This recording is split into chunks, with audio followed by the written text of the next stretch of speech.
El 9 de noviembre de 1989, la población alemana derriba el muro de Berlín, que dividió por casi 3 décadas la capital alemana, conllevando a la reunificación de Alemania y simbolizando con ello el fin de la Guerra Fría.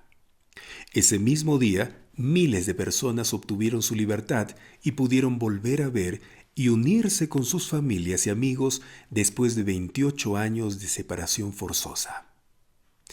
En Efesios capítulo 2, versículos 11 al 22, texto que estudiaremos toda esta semana, Pablo retrata a Cristo como el gran derribador de muros. Este pasaje posiblemente sea el más importante de la Biblia sobre el tema de las relaciones raciales. Este texto bíblico revela grandes principios sobre la historia de la salvación y las relaciones entre los grupos de personas que la conforman, principios que continúan siendo transformadores para nosotros hoy. Con esta introducción, reciba una cordial bienvenida a una nueva semana de estudio de la carta a los Efesios. Como siempre, para mí es un placer contar con su participación una vez más en el programa Lecciones que Transforman.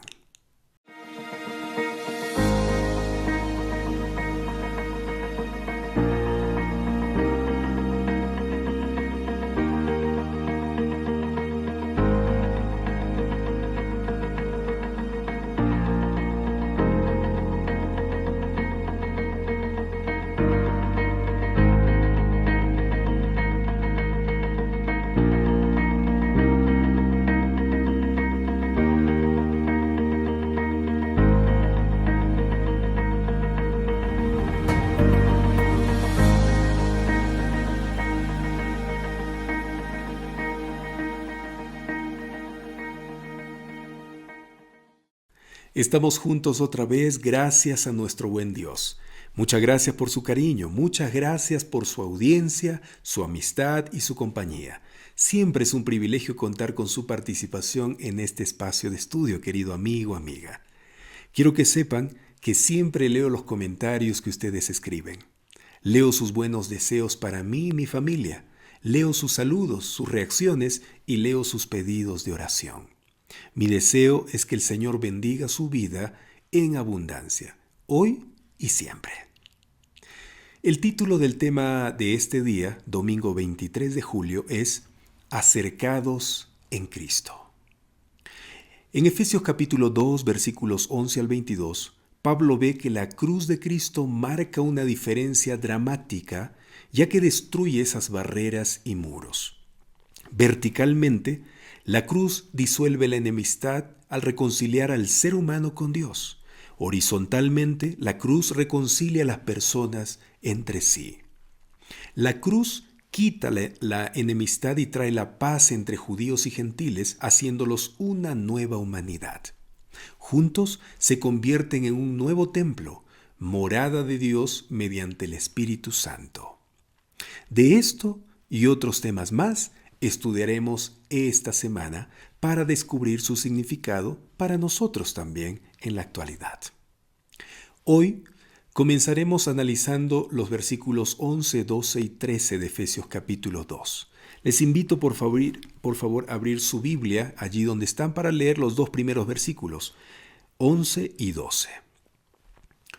Por tanto, acordaos de que en otro tiempo vosotros, los gentiles en cuanto a la carne, erais llamados incircuncisión por la llamada circuncisión hecha con mano en la carne. En aquel tiempo estabais sin Cristo, alejados de la ciudadanía de Israel y ajenos a los pactos de la promesa, sin esperanza y sin Dios en el mundo.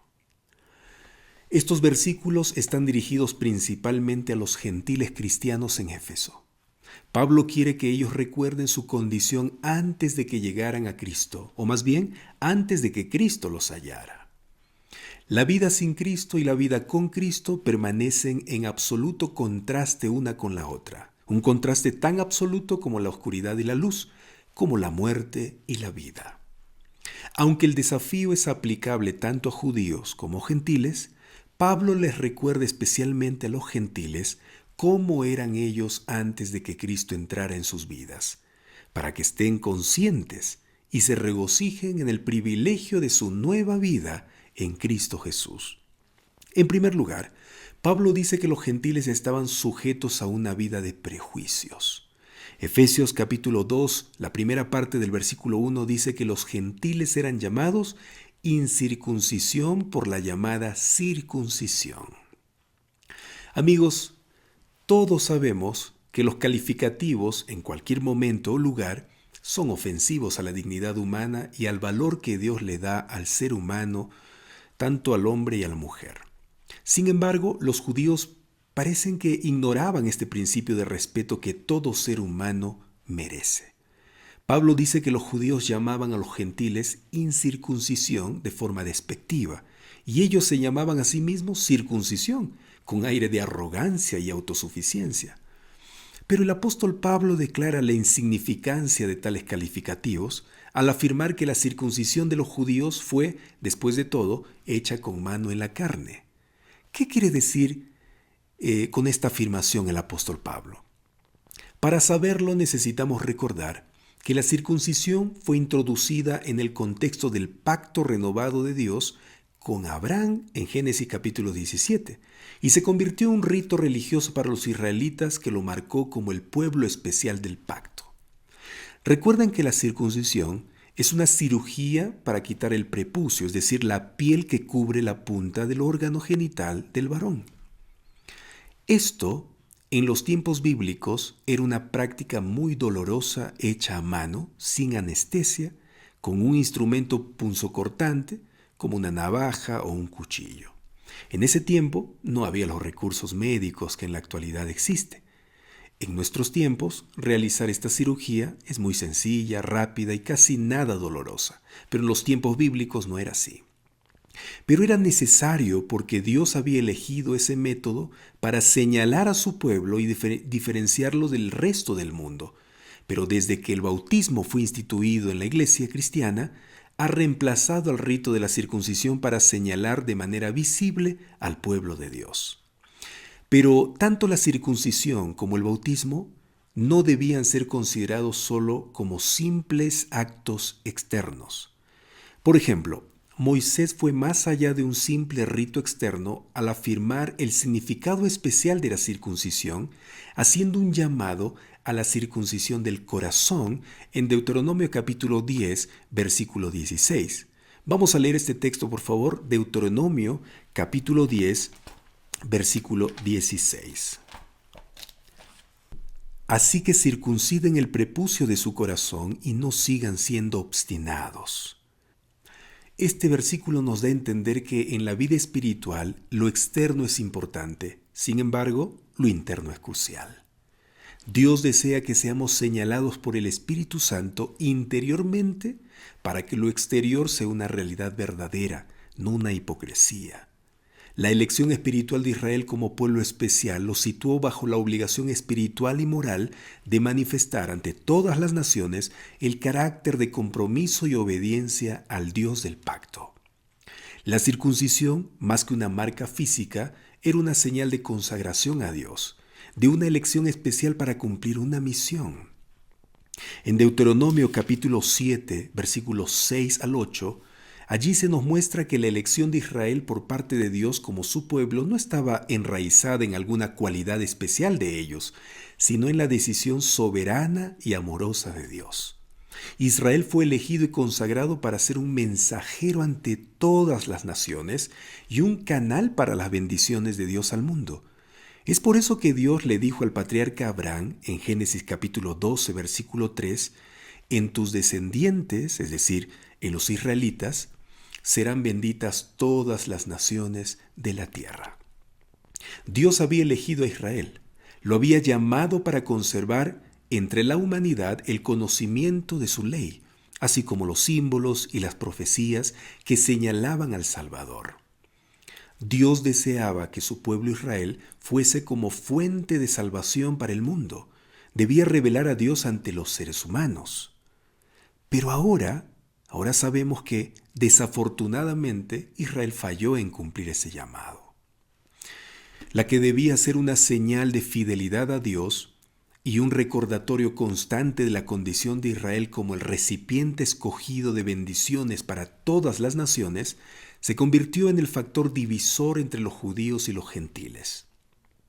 El símbolo de la elección, la marca de la responsabilidad moral y espiritual, es decir, la circuncisión, se convirtió en una pared divisoria entre judíos y gentiles. Como resultado, se levantó una pared impenetrable entre judíos y gentiles.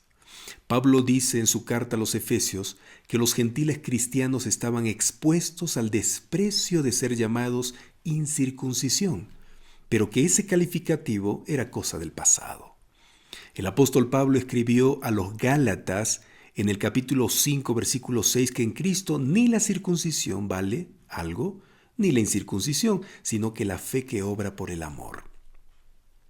Con esto, Pablo nos enseña que lo que cuenta no es la circuncisión de la carne, sino la circuncisión del corazón.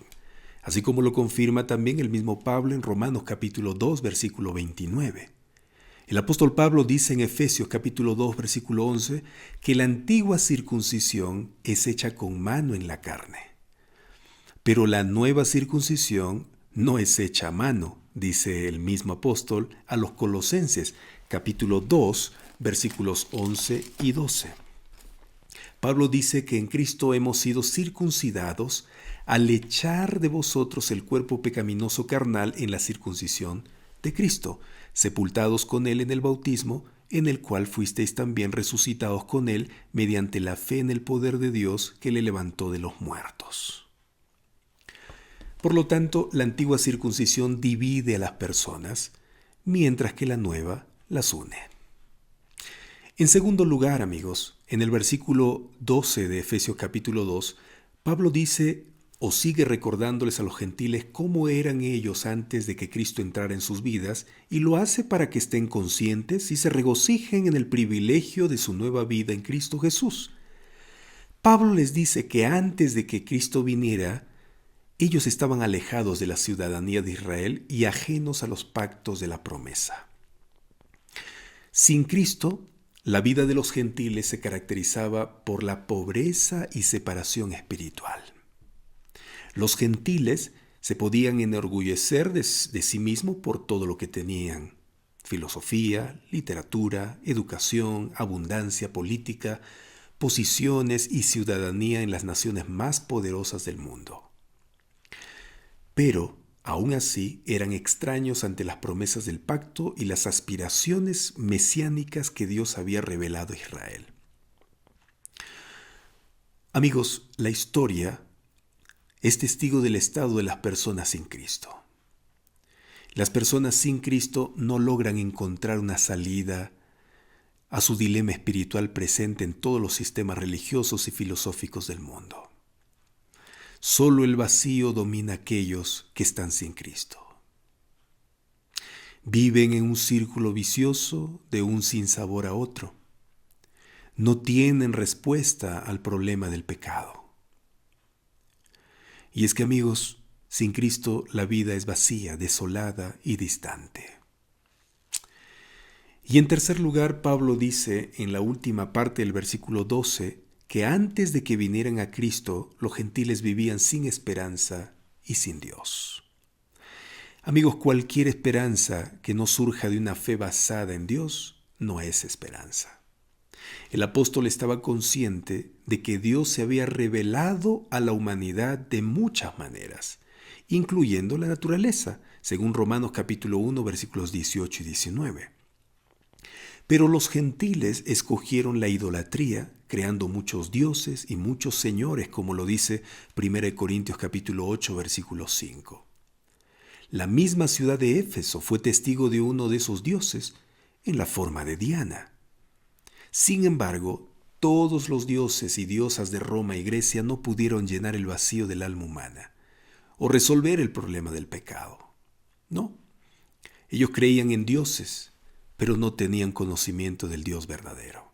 Por lo tanto, no tenían Dios, es decir, estaban sin esperanza. Amigos, esa es la descripción de Pablo de la vida sin Cristo. La vida sin Dios es una vida sin sentido, sin amigos, sin promesa y sin esperanza. De esta manera, en los versículos 11 y 12 de Efesios capítulo 2, el apóstol Pablo recuerda especialmente a los gentiles cómo eran ellos antes de que Cristo entrara en sus vidas, para que estén conscientes, se regocijen en el privilegio de su vida en Jesús. Les dice que sin Cristo, en primer lugar, estaban separados de los judíos por causa del prejuicio. En segundo lugar, sin Cristo estaban lejos de las bendiciones del pacto que Dios había dado a Israel. Y en tercer lugar, sin Cristo, los gentiles estaban sin esperanza y sin Dios.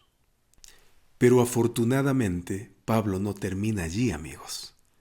De la triste realidad de una vida sin Cristo pasa ahora a la gloriosa realidad de una vida en Cristo, en el versículo 13 de Efesios capítulo 2.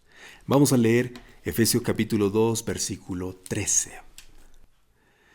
Pero ahora en Cristo Jesús, vosotros que en otro tiempo estabais lejos, habéis sido hechos cercanos por la sangre de Cristo. En este versículo aparecen las palabras lejos y cercanos, que describen la posición de los gentiles y de los judíos en referencia a Dios y retrata la vida tanto afuera como en Cristo. El profeta Isaías habló de los gentiles que estaban lejos en Isaías capítulo 57, versículo 19. Vamos a leer este texto, por favor.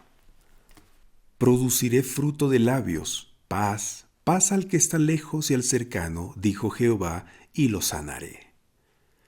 Por su lado, el patriarca Moisés habló de Israel en Deuteronomio capítulo 4, versículo 7 de la siguiente manera. Leamos ese texto también. Porque ¿qué nación grande hay que tenga dioses tan cercanos a ellos como lo está Jehová nuestro Dios en todo cuanto le pedimos? Estos versículos, amigos, nos hacen notar que los gentiles estaban lejos de Dios y los judíos estaban cerca de Él. Sin embargo, esta cercanía de los judíos con Dios no debía entenderse como una exclusividad, y fue en este punto donde Israel malinterpretó su posición con referencia a los gentiles. La cercanía significaba que Israel tenía el privilegio de una conexión estrecha, íntima con Dios. Ellos eran los recipientes de la revelación de Dios, así como lo dice Pablo en Romanos capítulo 3, versículos 1 al 2. La cercanía de Israel se le imponía la responsabilidad de comunicar la voluntad de Dios a aquellos que estaban lejos, pero en esto fallaron. Sin embargo, Dios predijo que llegaría un tiempo en que esta diferencia entre cercano y lejano desaparecería, allí en Isaías capítulo 57, versículo 19, texto que ya leímos. Esta era una profecía mesiánica que apuntaba al tiempo en el que la distancia entre Dios y los hombres se desvanecería. Para Pablo, esta profecía mesiánica se cumplió en Cristo, que abolió todas las distancias mediante su sangre, como lo dice Efesios capítulo 2, versículo 13. Un privilegio que los judíos tenían en alta estima era el de estar cerca del templo de Dios y tener dentro del templo el propiciatorio. La sangre del sacrificio en los rituales del templo jugó un papel crucial en mantener a los judíos cerca de la presencia de Dios. El apóstol pasa de la sangre de los animales a la sangre de Cristo que salva la brecha entre Dios y los pecadores. La visión de Pablo es fundamental para el entendimiento del Evangelio, amigos. Hablar de la sangre como un medio de perdón de los pecados y de reconciliación con Dios puede parecer repugnante para algunos, pero la Biblia no ofrece otra alternativa. Les invito por favor a buscar en Hebreos capítulo 9 para leer los versículos 22 y 26 y confirmar la gran verdad acerca de la sangre de Cristo como medio de salvación. Vamos a leer Hebreos capítulo 9 versículos 22 y 26. Sin derramamiento de sangre no hay perdón. Por eso Cristo se presentó una sola vez y para siempre y se ofreció a sí mismo como sacrificio para quitar el pecado. Amigos, el derramamiento de la sangre de Cristo en la cruz es la única manera en que Dios lidia con el pecado. Mediante este acto podemos acercarnos con corazón sincero en plena certidumbre de fe. De esta manera, el principal principio integrador de toda la humanidad en una unidad no es filosófico, político, sociológico, sino redentor mediante la sangre de Cristo. Entonces, en conclusión a todo lo estudiado hasta aquí, amigos, podemos decir que en Cristo y mediante su cruz, los creyentes gentiles se habían acercado a todo aquello de lo que estaban separados: Dios, la esperanza y sus hermanos judíos. Amigos, esta es la poderosa, buena nueva implícita en la descripción de Pablo, el hecho de que la cruz de Cristo pueda sanar el gran distanciamiento entre judíos y gentiles, que significa que todas nuestras disputas y divisiones pueden resolverse también allí. Esta buena noticia nos invita a considerar las divisiones que existen en nuestra vida y en la iglesia y a reflexionar sobre el poder de la cruz para superarlas. No es bueno que nosotros estemos distanciados entre hermanos. No es bueno que nosotros estemos peleándonos. No, no es bueno. Ni en el hogar, ni en el vecindario, ni en la iglesia, en el trabajo. Nosotros los cristianos deberíamos ser los primeros en unir brechas, los primeros en tomar la iniciativa de ir y arreglar cualquier situación que exista o cualquier problema que exista entre hermanos. Yo no puedo estar a un lado siendo parte de un ambiente de enemistad contra otro lado. No, amigos. Nosotros hemos sido elegidos por Dios para unir brechas, para romper enemistades, para derribar muros. Así es. No puedo imaginar que un cristiano salvado pueda ser parte de una pelea dentro de la iglesia. No puedo imaginar a un líder de la iglesia que en su casa esté distanciado de su esposa, de sus hijos, o en su vecindario. No, los cristianos hemos dejado la manera vana de vivir, la manera pasada de vivir, para venir a existir en una nueva vida. Somos una nueva humanidad, dice Pablo, en Cristo. Por lo tanto, hermanos, amigos, sigamos el consejo del apóstol Pablo que está en Efesios. Sí, Efesios capítulo 4, el versículo 31 que dice: líbrense de toda amargura, enojo, ira, gritos, maledicencia y de toda malicia. Sean benignos, compasivos unos con otros, perdonándose unos a otros, como también Dios los perdonó en Cristo. Amigos, nosotros no podemos continuar sintiendo lo que sentíamos sin Cristo. No podemos continuar pensando lo que pensábamos cuando estábamos sin Cristo. No. No podemos seguir actuando como actuábamos cuando estábamos sin Cristo. Todo eso tiene que cambiar, porque se supone que hemos nacido de nuevo. Se supone que somos nuevas criaturas en Cristo Jesús. El que está en Cristo, nueva criatura es. Todas las cosas viejas pasaron, ahora son hechas todas nuevas. Eso dice la Biblia. Entonces, por favor, yo sé que es un desafío, esto es difícil, pero nadie le está diciendo que usted lo haga solo o sola. No, en Cristo todo lo puedo. Usted también lo puede. En Cristo. Deje que el Espíritu Santo se encargue. Deje que el Espíritu Santo arregle los problemas. Usted haga su parte. ¿Qué es su parte? No siga guardando ese rencor en su corazón. Sáquelo. Arranque el enojo, la ira. Eso es lo que dice el texto acá, ¿no? Enojo, ira. No es bueno, porque guardar eso se convierte en un veneno que lo mata. Está matando su vida, no a quien usted está airándose o con quien está enojado. No. El odio que usted está teniendo es porque está guardando en su corazón estas cosas malas, que son obras de la carne. Haga todo lo contrario, hermano, hermana. Dice aquí, sea benigno, compasivo, perdónese. Hay que perdonarnos unos a otros. ¿Sí? Eso no significa que usted va a estar viviendo allí o acercándose. No, no. No necesariamente, porque también es recomendable no estar al lado de personas que tienen un ambiente tóxico, que destruyen la vida. Pero usted puede librarse de algún sentimiento contra esa persona. Si usted sabe que esa persona ha hablado mal de usted, le critica a cada momento, trata de destruir su vida, usted ore por esa persona. Repito, no significa que usted se va a volver amiga o amigo de esa persona.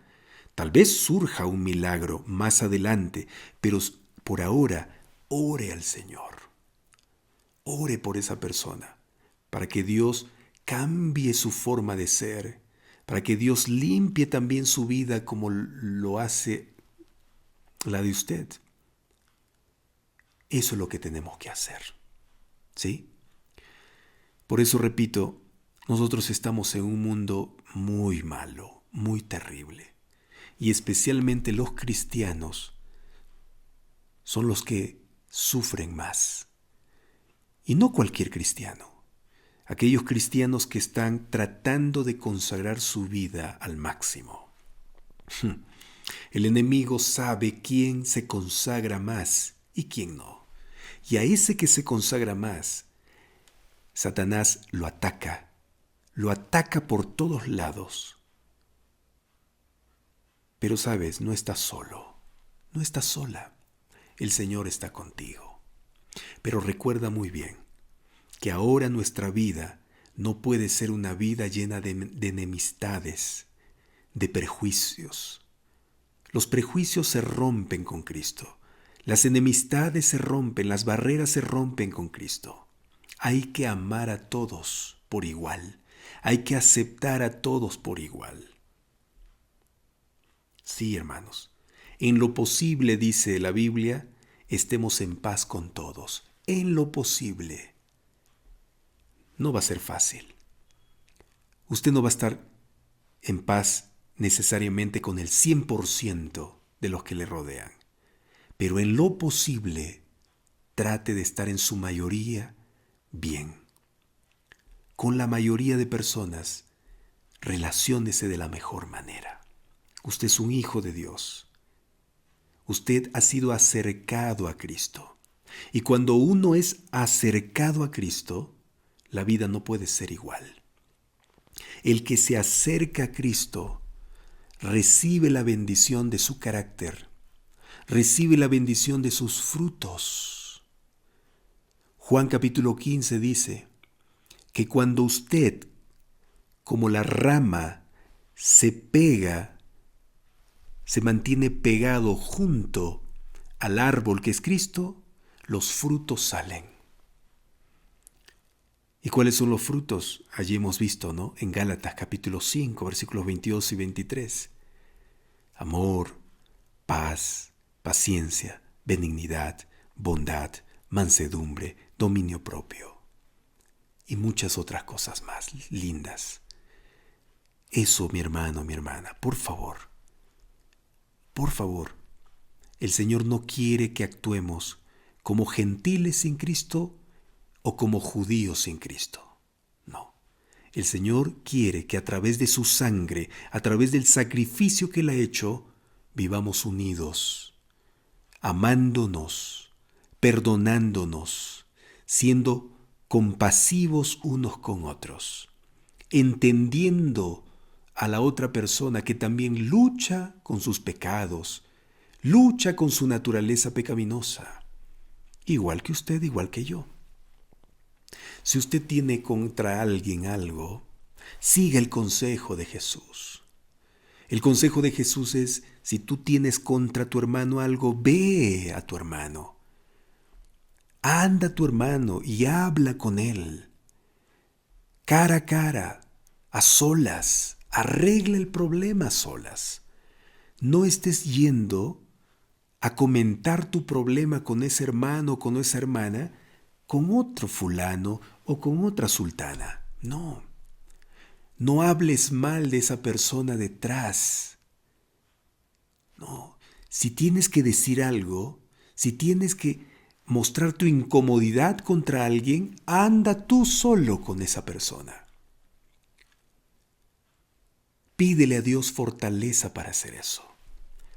Abre tu corazón a esa persona y dile, mira, yo siento esto por ti. Y no quiero hacerlo.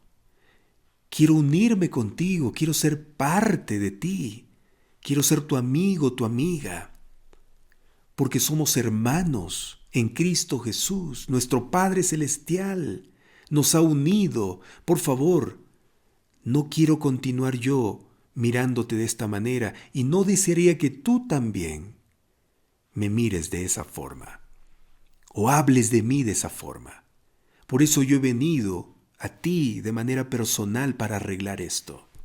La Biblia dice que si no te hace caso, si no considera ese acto correcto que estás haciendo, dice que lleves a otro hermano, a un líder de la iglesia, a una persona madura espiritualmente, que te acompañe y vayas a hablar entre dos con esa persona nuevamente, para que la otra persona también se una a ti, para que la situación arregle.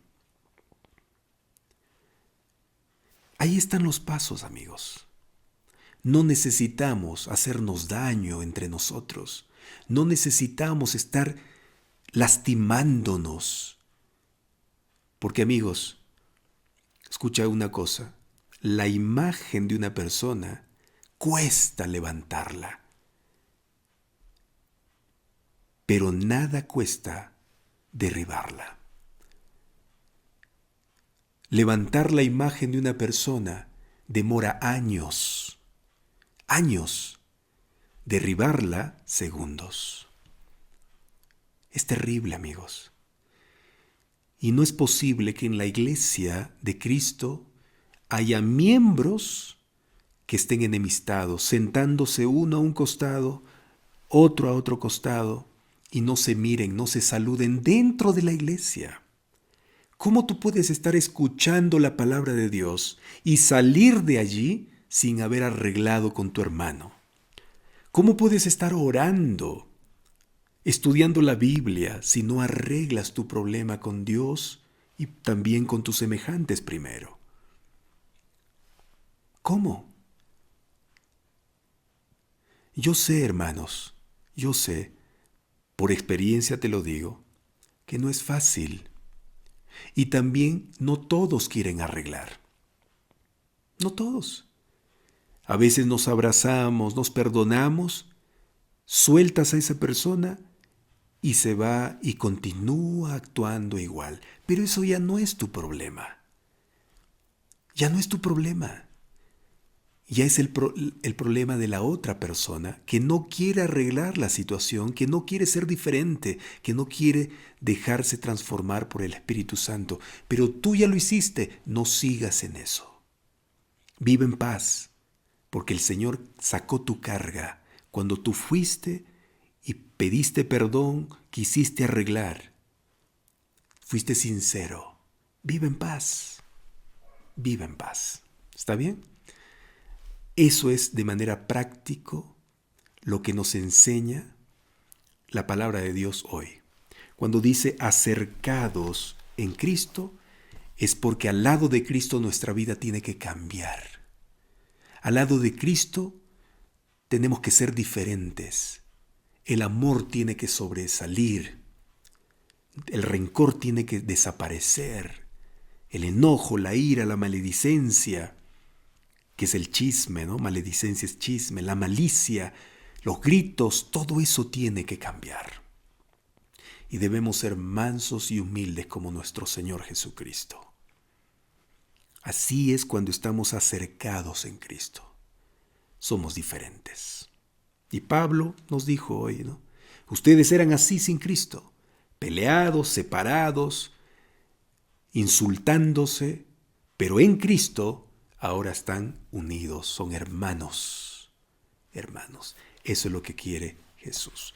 Vamos a responder las dos preguntas que aparecen aquí en la lección de hoy. La primera pregunta dice, compara Efesios capítulo 2 versículos 1 al 3. La primera descripción de Pablo del pasado gentil de los destinatarios con Efesios capítulo 2 versículos 1 y 12. ¿Qué enfatiza en su nueva descripción del pasado? ¿Qué enfatiza?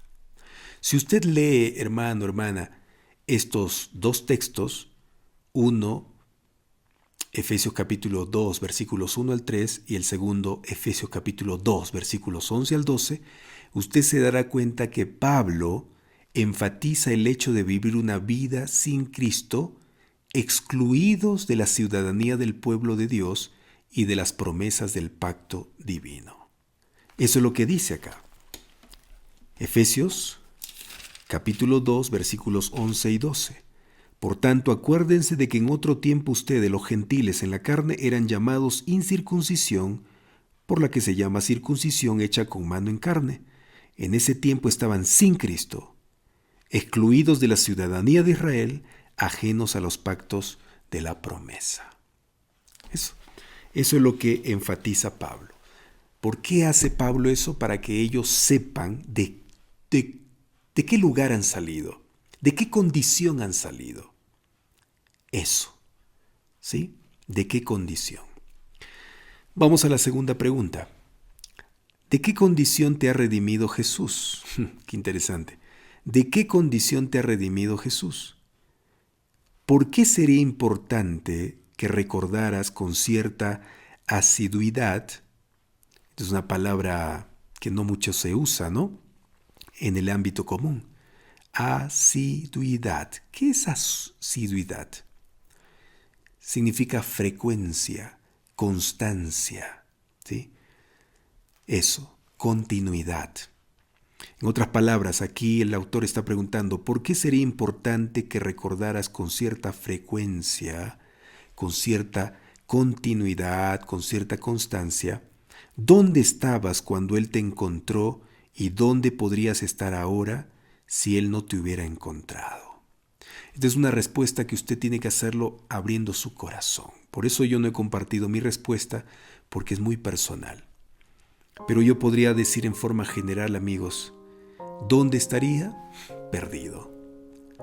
Estaría totalmente desorientado en mi vida si Cristo, amigos, no me hubiese encontrado. Sí. ¿Ustedes creen que yo estaría predicándoles aquí? ¿Creen que yo estaría compartiéndoles la palabra de Dios en Cristo? No, amigos. Tal vez estaría yo embriagándome en una cantina o en una fiesta allí.